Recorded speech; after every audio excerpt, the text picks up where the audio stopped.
বুঝতে পারি। Hello everyone, welcome back to my channel. অনেক দিন পর একটা ভিডিও তোমাদের সাথে শেয়ার করছি।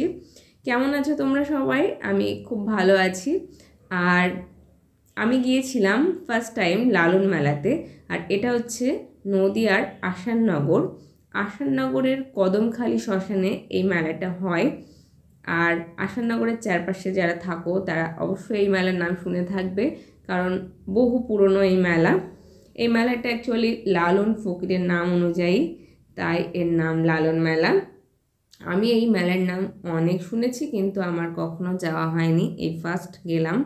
আর মেলাটা আমার ভীষণ ভালো লেগেছে, কারণ অনেক বড় মেলা আর অনেক দোকান বসে, অনেক কিছু, মানে অনেক একটা বড় মাঠ জুড়ে এই মেলাটা হয়।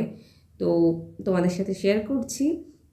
অনেক বড় মেলা যেহেতু, অল্প অল্প করে তোমাদের সামনে আমি তুলে ধরছি, দেখতে থাকো। মেলাটা ডিসেম্বরের শেষে এই মেলাটা হয়, আর প্রতি বছরই হয়ে থাকে। আমি গিয়েছিলাম 2023-এর ডিসেম্বরে, যদিও ভিডিওটা শেয়ার করতে অনেক দেরি হয়ে গেল। তো চলো তাহলে ভিডিওটা দেখতে থাকো। আর তোমাদের কি এই মেলার অভিজ্ঞতা আছে, মানে এই মেলার নাম শুনেছো বা কখনো গিয়েছো? তাহলে কিন্তু আমার সাথে সেটা শেয়ার করতে পারো। চলো দেখে নাও মেলাটা। আর ভিডিওটা ভালো লাগলে লাইক করো, শেয়ার করো আর সাবস্ক্রাইব করে নাও আমার চ্যানেলটা। চলো তাহলে ভিডিওটা দেখতে থাকো।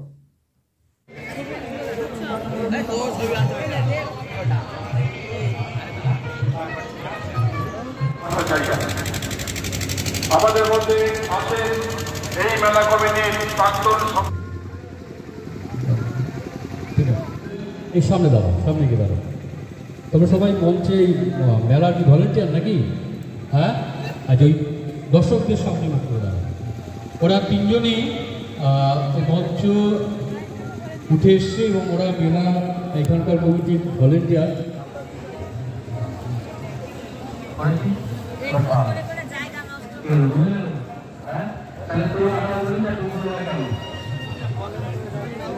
আমি একটি আকারের মধ্যে একটা সোলার বল দিয়েছিলাম।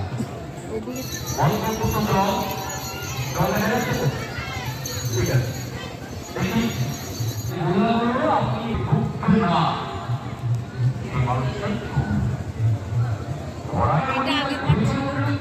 আপনার পাশের বাড়ি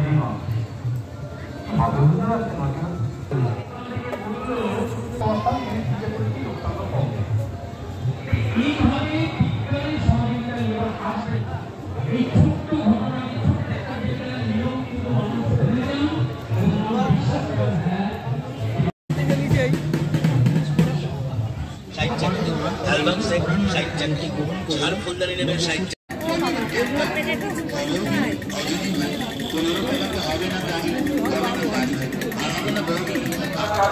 হাতে করে সুকুমার সরকার মহাশয় তাকে পুষ্পস্তবকের সম্মান জানাবে প্রিয়া ঘোষ। আমাদের মধ্যে এসেছেন সঞ্চিতা রায়। আমাদের মধ্যে